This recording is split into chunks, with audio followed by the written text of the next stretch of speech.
রাত প্রায় 2:30 বাজে।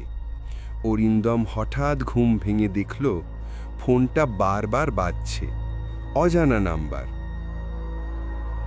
ফোন ধরতেই ওপার থেকে ফিসফিস করে এক নারী কণ্ঠ, তুমি জানো আমি কোথায় আছি?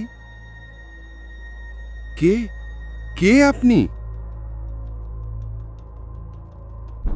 ওই কণ্ঠ এবার ভেসে এলো একেবারে কানে, তুমি যে বাড়ির ঘরে ঘুমোচ্ছ, আমি ঠিক তোমার খাটের নিচেই বসে আছি। ফোনটা হাত থেকে পড়ে গেল, ধপ। নিচ থেকে একটা ঠান্ডা হাত ধীরে ধীরে বেরিয়ে এসে তার পায়ের গোড়ালি শক্ত করে ধরে ফেলল।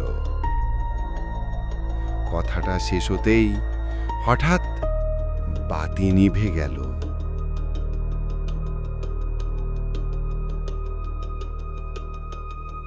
কেমন লাগলো এই গল্পটা? ভয় পেয়েছেন তো?